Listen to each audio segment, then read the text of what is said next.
In 2022, we bought an abandoned farm in Spain with the intention of transforming it into a homestead.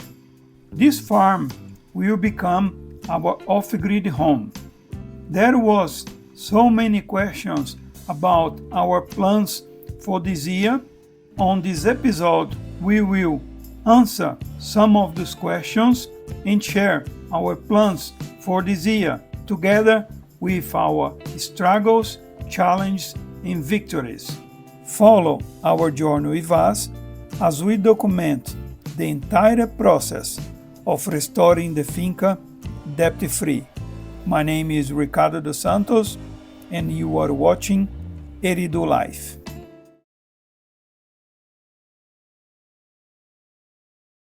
Spring have just started, then I thought what a better time for doing a Q&A video and answer some of the questions that you guys left for me on the comments on YouTube. And here I am.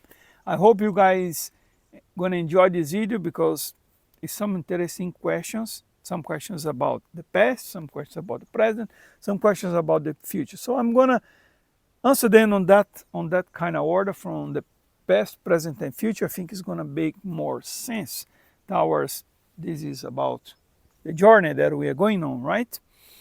And if you don't know me, my name is Ricardo dos Santos. I can say that I am the mastermind behind the eridulife project.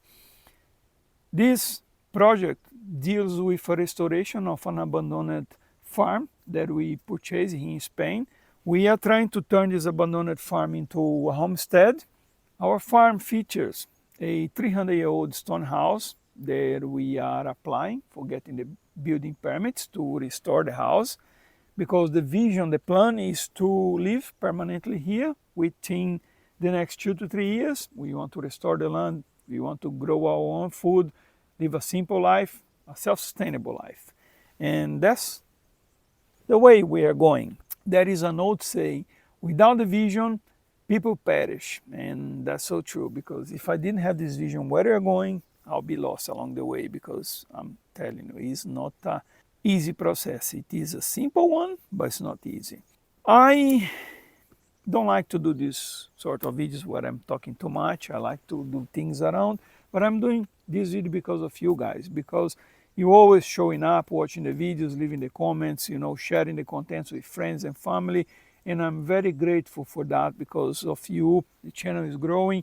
We are on our way to 10,000 subscribers now, and I'm very grateful and very happy because of that. I have a blog, eridulife.com. In the blog, there's some things that I post there which doesn't come to YouTube. Some things which are on YouTube, I write them different on the articles, adding pictures and things. I like to write articles a lot, so if you didn't check the blog and you want to visit it, so the link is on the description here. On the blog, there is an About Us page.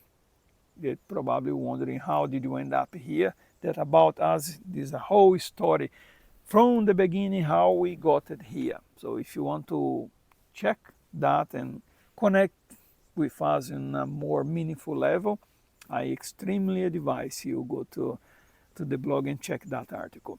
Also, I've been thinking for a while now on a way where I can make more personal with you guys, more, me behind the scenes sort of content, which not gonna go to YouTube. For that, I create a newsletters. I'm gonna leave the link on the description. I'm still figuring out how I'm gonna deliver the content on the newsletters, but I'm not gonna charge anything. So if you want to subscribe, I'm gonna leave the links down below. With all that said, let's go to the questions, because it's some interesting questions and some of them is worth it to listen to. So without further delay, let's go to the question number 1.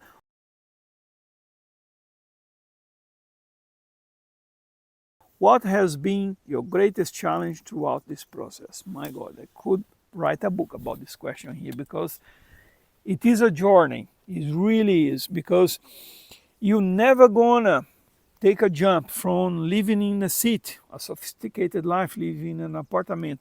Doesn't matter where you live. That life, you got a concept, you got a way of going about. To come out from there and out of sudden be here on the middle of the woods with no neighbors within 2 kilometers is quite something, you know, different. And it's a process, it's a journey. I'm going to try to resume that journey as quick as possible. I'm going to highlight the main keynote points, and then from there, you guys, you know, if you intended to do this journey, probably this is the process that you should go about. This channel is not about how to, because I'm not a professional. It's more like a what is going on kind of video. So this is what's going on with us. It might not be applied to you, but here's what happened to us. First thing was wake up to what's happening in the world. This, I think, that shock of reality where, hey, look at around you, what's going on. That was 2019 when the rumors of the pandemic came about, and then 2020, 2021, you've seen all the madness that happens all around the world. That thing scared the hell out of me. I said, no, no, no. Gotta do something. Can't stay living this way here anymore. Especially now that these entities pushing people the way they push it, and nobody said anything. Everyone was okay to it. I'm talking about wax mandates, mask mandates, and all that kind of crap that came with it. I said, no, enough, enough. So we made a decision back then to sell everything that we have, pay all the debts that we owe, and come out of the system. That was a bold decision. It's still looking back on the, you know, the path that we took, is not everyone able to do that, but that's exactly what we did, you know. And once you make the decision, man, the world is gonna shift for make that path working for you. We sold the house, we sold our personal things, and boy, we had a lot of stuff. We paid the debts, and then we set the sail to Spain to find a property. Thanks to astrocartography, I don't know if you guys study or understand a little bit of astrocartography. Agnes is the professional one to talk about that. Something related to the cosmology, to the astrology, in our birth. So we got these imprints from the position of the planets. Some places in Earth is better for business, some for love, some for retirement, and got all these lines, and then we got good lines right here where the Finca is. When we figure out these lines, and then we kind of narrows the area of search, and then we done what many people don't do. We start to coming up here, talking to the locals, going to the villages here and there, driving around. I can still remember the first time we drove here to the Finca was love at first sight. You know that when you're feeling that you belong in the place? That was me. I make a decision back then. We bought the land, wait for the process of paying for legalizing documentations and everything. Once all that part is done, it was the beginning of the adventure. We had no idea. I was so naive, I would say, when we purchased the property. We didn't understand much, but if you take something out of this question here, is this one here. Understand the legislation and the laws on the country or the region where you intended to buy a property. If you understand that, peace of mind. You understand that this is Spain, right? You don't do things by yourself. You pay someone, a lawyer, a gestor, someone who knows the bureaucracy of the system. In this case, is our architect. And I've seen this mistake that people doing. They coming in from Netherlands, from Germany, from France, from everywhere. They coming in and they going themselves to the adjuntament, which is the town hall, and ask what they can do in the land. Everyone say, nothing, you can't do anything. Not true though. They just don't like you there. You don't speak their language. We're in Catalonia. They like when you speak Catalan. I don't speak Catalan. I speak Spanish fluent, but not Catalan. So I hire someone to do all that bureaucracy job for me. And then this is the biggest takeaway. The architect does everything. He's done the project, and we're waiting now. Just a matter of time to be approved now. And that was the question number one. I hope you guys, you know, pick up some ideas of what we done in here and be able to apply this to your life if you're interested to come to this sort of life. Question number 2.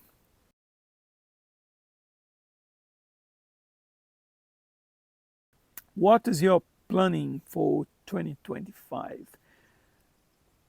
I can't talk about this question without going to the past, because when we purchased this property, we didn't have anything here. The property been abandoned for such a long time that everything was in decay, everything was in winds, everything was overgrown. So, you could not even enter the property. We need to go around the neighbor's land because was no access. The bush, the nature took over. That's what happened here.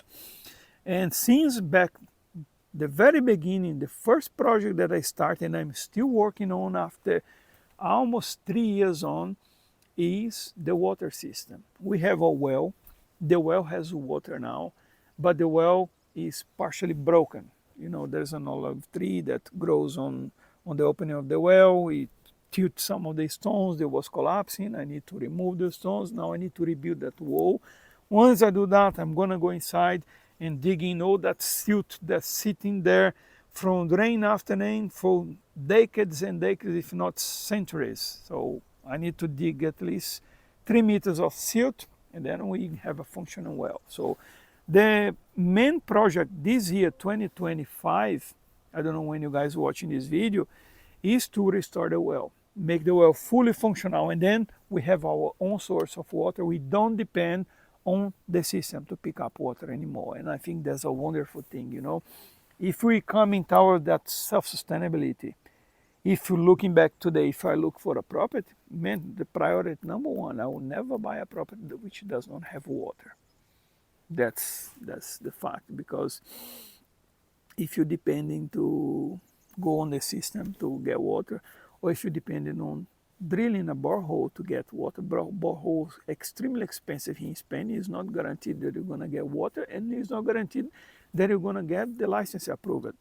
It's not about money, it's about many political issues, which I'm not going to discuss in this video here. Once the well is fully restored, which I'm going to resuming the work that I started last year tomorrow, I'm going to also restore the rain catchment cistern, which is an unshaped way of collecting rainwater. And then I'm going to make the well working together with the cistern through the water system that I'm building with the IBC tools. Because when I build this system, I need really to come here, spend time looking at the position of the finca, the terraces, different levels, different positions, see where I need the water to be managed from or to. So I set the IBCs. I got 3 working platforms now, different parts of the property.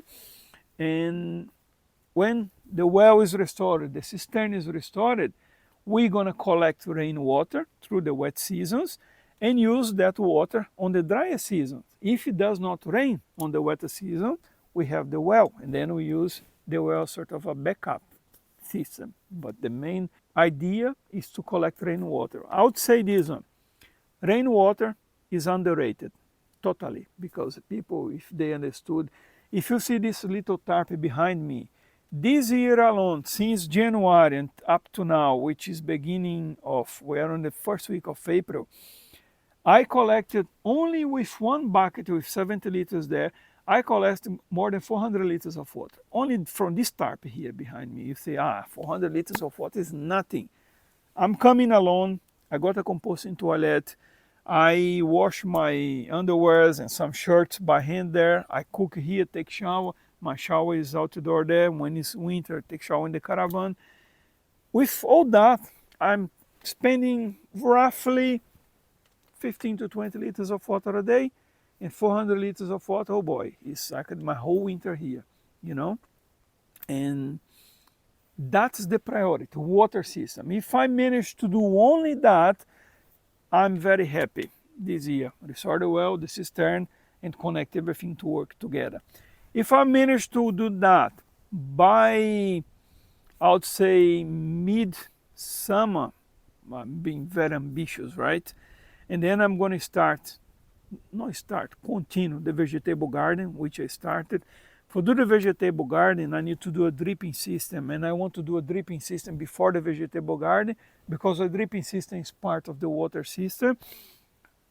If I do the dripping system, not the vegetable garden, then I can start to do the orchard, planting fruit trees all around. I tried last year, was a completely failure. I wouldn't say it was a completely failure, it was a completely learning curve. I learned what not to do. That's important. If I didn't take a lesson from that, what was the point, you know? And the most important of everything else here is to get the license of the house approved so we can start to do the restoration work in the house. I have no control over that, so I'm not focused on that. I'm doing everything else as if the house was restored already. Because if I sit here doing nothing and waiting for the, the license for the stone house be approved, when the stone house license be approved, when the house will be built, I have nothing functional. I'm doing the reverse. I'm making everything functional with the conviction and the belief in my head that it is already approved. So it's just a matter of time now. And that's what we intended to do this year here. I know it's an ambitious plan. We know the progress that if you're comparing to other channels, mine is much slower if you're comparing to the other channels, but on my own perspective, looking at the things that I've done here on my own without knowledge, because I'm no professional, have no experience. Everything I do here is a tremendous amount of research, looking for things. My God, sometimes I spend weeks and weeks on YouTube and blogs, articles to only getting a concept of a project, and then I need to go to the places where they sell the material, see what they got in the shelves, and then adapt that. This is a lot of work, but if I get the water system up and running completely, I am done this year. This is important, yeah. So let's go to the next question here.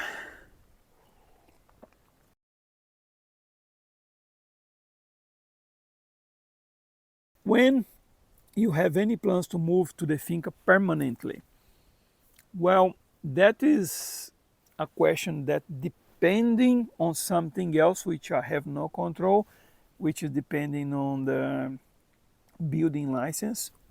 We could live on the caravan here permanently or the year round. On the summer is a bit too hot, on the winter is a bit too cold, but it's doable, it's possible to do it. We don't do it because we have an apartment near Valencia, and that's where we stay, that's where we live. We moved last year from UK here permanently. We are 1 year here now. And apartment is not so far, it's 2 hours drive south from here. And the way that I'm operating now, I'm going there, working online. I'm working with Agnes. I spend maybe a week, 2 weeks there. Then I gather money and also the material. So the project that I'm coming here, I'm spending now at 2 weeks at a time. That's what I'm trying to do. 2 weeks there, 2 weeks here. Or sometimes 1 week there, 2 here. That's the pace of this year. Because I spend a lot more time during the winter time. I spend most of the winter here, done a lot of stuff here. But I cannot give an answer when we move in here permanently. The idea is when we have the house restored. This can take another year, another 2 years. But when the house is restored, now let me explain this one here because I don't want confusion, yeah? Some channels you watch on YouTube, like a Martin, for example, one inspiration for me. Martin building his own cabin there. So he got the permissions approved, he doing the other work, the technical work, stone work and all that kind of carpentry. Here in Spain, we cannot do that ourselves. The system does not allow, need to have an intervention of the professionals, an architect and a builder. So I leave that for the professionals. I don't fuss about it. When we build the shell of the house, raising and restoring the walls, putting windows, a roof over the top, and maybe the basics of the electrics, then I'm moving here permanently because then we can live in one of the rooms and do the inside of the house while we live in here because we're gonna have everything else functioning already. Makes sense for you? And that's pretty much, I cannot give a date, but we move in here when the shell of the sun house is completely restored. My neighbor David is behind the veil. It's about 2 kilometers south of here, straight that way there. He just done his house. It was in worse state than mine, but he done a complete restore with the same architect. The house is beautiful. Sadly, his partner, Jane, she passed away a couple months back, and he's alone there. And I was there with him yesterday. We was sitting there for a couple of hours drinking a beer and talking about our adventures doing our rainwater harvesting project. And then I sit there looking at this house, you know, completely restored, living there already. That's the vision. That's what I want. That's what I'm going. Doesn't matter how long you take. You know what I mean? Yeah. So let's move on to the next question.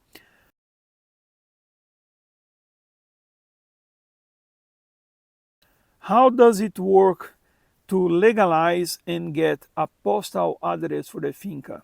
Basically, it's not possible.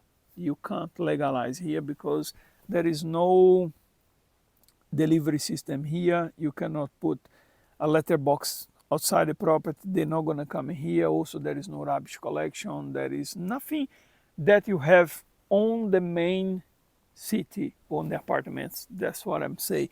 You cannot like compare the life, sophisticated life from an apartment on a big city to a off-grid life here. The way that we operate in here is as follows. When I need to get delivery done, I write the address of the finca because it's close to the village, and then I put the name of the village, and then one of the lines of the address. This is a tip from my neighbor David. For delivery, please call. And what happened? When the delivery driver is on the village, you're approaching the village, he see that my address is from a finca around the village, they call me, say, hey, Ricardo, we have a parcel for you. Can you come and pick up? I said, yeah, we meet somewhere in the village. So, and then I'm going down. Usually the driver is waiting there already, pick up the parcel, come back here. When I do that trip to pick up a parcel, because I need to go to the village, there they got these recycling bins on the road. I don't know how they call in Catalan. And whatever rubbish that I have here, plastic, I separate plastic, organics, I'm saving them now for the vegetable garden, but everything else, and then I take with me to the village. Because the petrol station is nearby as well, I need gasoline for the generator. I make the one trip, I plan it myself, because I need to buy things on Amazon or online for doing the projects here. And then I go there and I do one trip. I try to do as much as I can every time I go down to the village. And that's the way, but you cannot have an address here. But it's a good thing because you cannot have an address. You don't pay much taxes for the property. Like my neighbor, he's exempt. Probably I'm going to be exempt as well because you're going to be below the threshold where they can charge. And that's a good thing. That's a really good thing, in fact. And I don't know if you grasp the thought of that, you know. Living here, self-sustainable, have your own source of water, have your own source of power, having no attachment to the system on that way, and then you can do the things your own way. If you can't take the rubbish down to the village this week, you take next week. That's it. It's that simple, you know. And that gives you some freedom, and I like that freedom more than anything else. Let's go to the next question.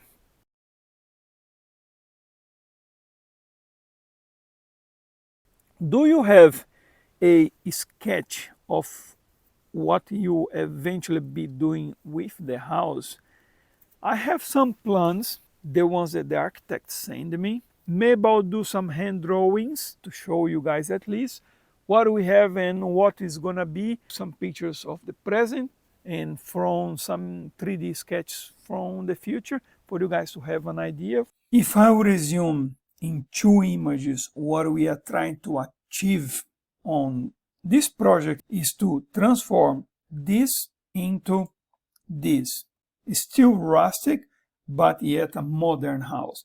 I know it looks very brand new, shining. It looks like a house that you see in any modern city, but this is because the architect does not have a very realistic sort of app where he can put the texture, the stones. This is like just the 3D model of what we're trying to achieve. I lack the skill of SketchUp, that's why I'm using this format here.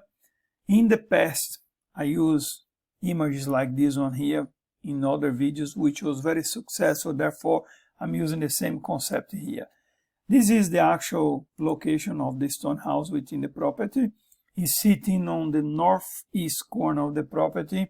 I did put together some images here for you to have an idea of the actual state that the house is right now. You can see the contrast from that old image to these pictures here, how the house been deteriorating. If we don't rescue, don't restore it, probably in 20-30 years, it will only be a footprint. You can see clearly which part of the house here has a roof and which part does not have a roof. This is the part of the house which is standing. This is the part of the house which are in ruins right now.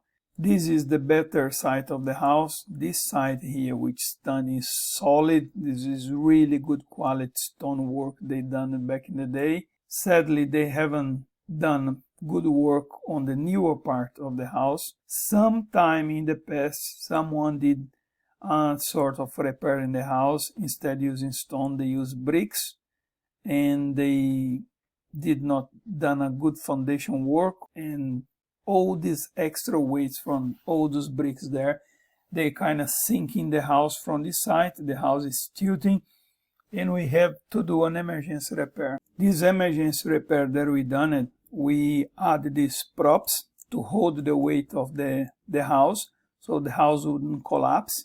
You can see here the quality of the stonework that they done in the past. This is the oldest part of the house. It's really solid work. You can see that we have to do the props all the way through to hold the house evenly. So we are holding all around the house, so the house is secure. The problem is, whatever done this work here in the past with these modern bricks, they did not put a foundation here. They add all these extra weights on top of the wooden beams, the original wooden beams, which is a pretty rotten already, and they was cracking, and this would collapse if we haven't done this work here. This part of the house here on the right is the oldest part. This is a very strong part. From the house here, you can see the part which has a roof and the part which has collapsed. This image here on the left is the actual project from the architect. This is the sort of 2D model that he designed with the measurements, with everything. If I put this image on the left here, you can see that they are exactly the same size. Therefore, you can understand what we have right now standing. The problem with the emergency repairs, a year ago they changed the legislation, but before that, if we didn't have this roof here, we could not restore the house. When they changed the law, and then we decided to go for that part, which is just sitting there, just ruins, which doesn't have a roof anymore. Those props are holding all the way the house, all the way from that down here, and this part. So basically the left part of the house here is all holded by the props that we done. This is the 3D model of the house that I showed you earlier. I know it looks like a modern picture, because if you look, oh my God, you're gonna build this new house on the older house. No, we're not gonna build the whole house. We are gonna restore the house which is collapsed within the old and the new. So basically, we are trying to transform this into that. So you gotta have a little bit of imagination here to understand that some of these walls here, we're not gonna work on them. We're just gonna repair it. Like all these bricks here, the wall, this wall only is gonna go off all the wall, but the other walls, they are good. We're just gonna do some repairs on them, and that is gonna reflect on the project. So the house will not actually look like brand new like this one here, but will look more like a, I would say, renewed old, if you know what I mean. This part of the house here is the most solid part of the house. This part here is standing still strong, beautiful stonework here. This other image here is an actual first picture that I done in the Finca there. On those early days, you can see the stonework. Let me zoom in here. You can have a clear idea how solid and square and strong is this part of the house. This wall here, probably gonna do minimum repairs here. The only thing that's gonna change probably be the size of the door and the size of the window, because the window is too small, the door is too small. Other than that, we're gonna keep it as much intact as possible. This part of the house here that you see, we don't have walls here anymore. This part is the part which collapsed, which is this part here, which is only a few walls left here. On this corner here, there is a wall. On that corner, there is a wall, which probably we're going to knock down most of it and rebuild. Once restored, it's going to structure it looking like that. This door here is already there. It looks modern, but trust me, it's going to look rusty. This is the side of the house, which is pretty much in very good condition. This part is solid. This part here all has roof. This wall is still standing. If I show you this picture here, you can see this picture is about 6 months old. Most of this wall here and part of this wall here already collapsed on the last couple of weeks because there was a lot of rain, but this part is still standing. On this part of the house here, this wall is going to have minimum work. This wall is going to have minimum work. These ones here are the actual plans that we're going to do for the house. This part here is upstairs. This part here is downstairs. Let's start from downstairs here. As we stand right now, this part here is in ruins. You see the image where was the props. The props are holding this wall, and part of this wall here. So this is going to be a terrace. This is going to be the main entrance for the house. There's going to be a stairs here that go upstairs. The toilet, bathroom is going to be on that corner there. This probably is going to be our bedroom because the toilet is there. And also during the summer, the lower part of the house, it tends to be cooler. This is the upper part of the house. This is the room which does not exist, which is in ruins right now.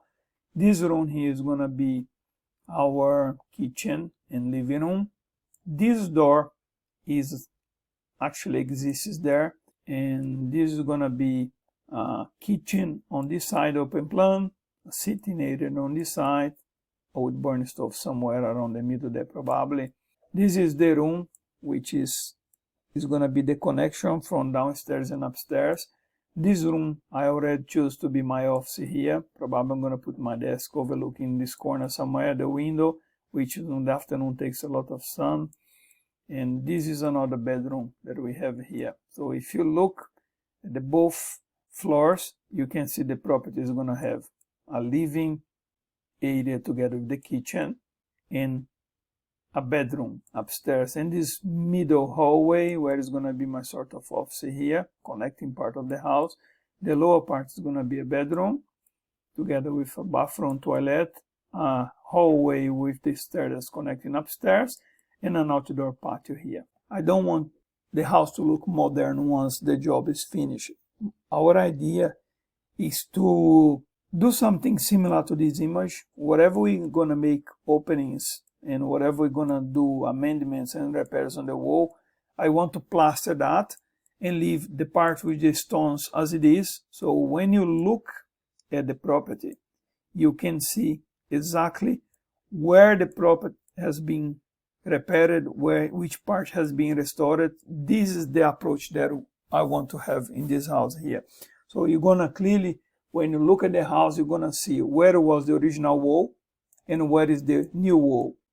From a far away, when you walk in, you're going to say, wow, this house always been there, just being renovated, restored, upgraded. That's the approach that we are trying to do with this house. And if you take this into consideration, that we want to do old and new and leave the marks where was the old and the new, And then with that mindset, I would like to think about this again when you see this image here and what we intended to do. Can you imagine when the house will be restored like that, with the concept of having all the repairs and everything done it on this fashion here, where the old will be old and the new will be plaster embedded with the old. And that's the idea that we have, to transform this old stone house into a more modern house. Not new like this one, but old embedded with the new. Well, that's it about this house, guys. You've seen everything that I've done here. So some pictures on how it is now and how we intended to do. And we are waiting for the planning permission to get the approval for all of that.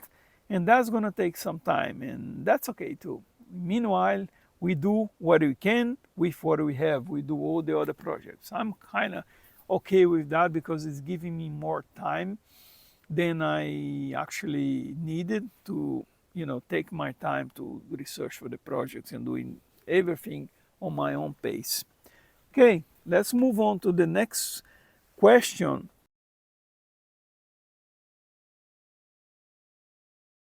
What is your plans for the fire management? I actually don't have any plans for the fire management. What I'm trying to do, I'm trying to follow some guidelines from the town hall, the ajuntamento, where they explain, about the risks of fire, open fire, barbecues, power tools, things like that. Here in Catalonia, during the hot months, June, July, August, and a bit of September, there is a completely ban on fire on the land. You cannot do barbecues, you cannot light fire, you cannot burn the prunings, you cannot even use some of the power tools in certain times of the day. I intended to not using the power tools at all. If you see my last video, I was doing the platform on the back there, and I need to cut some screws. I use a saw because I didn't want to take angle grinder all the way up there. First, I supposed not to use. Second, if I start a fire there, my God. I don't have an actual plan yet for fire management. I'll have one in future. I want to place maybe some IBCs on different parts of the land with some extra pump. This require investment, require labor, require a lot of stuff, to leave that. But the main thing that I'm doing now, which has been doing for the whole winter, is to keep the land clean, especially on the terraces where we are living. Is everything clean and nice now. I spend a lot of hours doing everything here, and that's what I'm trying to do. You don't need to know the whole way until the vision to be fulfilled. You only have to do the first step towards the vision. If you do the first step with faith that the things that you need is going to show up on time, that you're going to have power and strength to carry on the work that needs to be done, that's good enough. That's, is going to push you towards the vision. That's exactly what we're doing here. If I look back, since the first time I walk here, I have no idea about anything. I'm pretty confident with the things now. Any projects that I'm doing here, I'm confident. I kind of have a way already of measuring, especially when it comes to cutting wood and stuff, measuring, to not need to cut twice, and making things square, making structure, roofs for the platforms around, making simple structures like this star behind me. I'm becoming very good at that, and that coming with time, Also using all the different tools, bush trimmer, I start to become really good to deal with my most difficult, I wouldn't say disease because I don't like that word, but my biggest challenge on the land here, which is deal with the wild asparagus. It's very, resilient weed, and it's difficult to manage. That's the questions, guys, that you left for me on a post that I done a while ago. Thank you very much for taking the time, for watching the videos, to leaving the comments, to sharing the contents that I post with family and friends. I really appreciate that. We are on our way to 10,000 subscribers now, and that is quite an achievement. I didn't imagine that would be possible in such a short period of time, and thanks to you guys. And that's it for this video.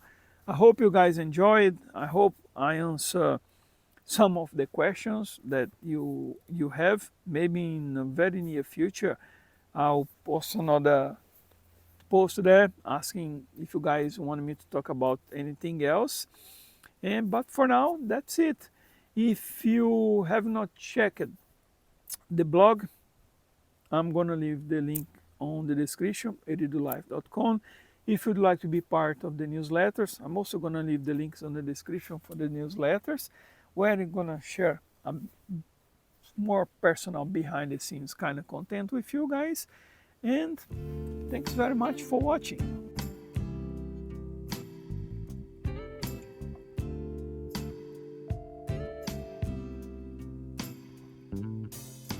Our quest to restore this abandoned land, grow our own food, and live a simple and self-sustainable life continues.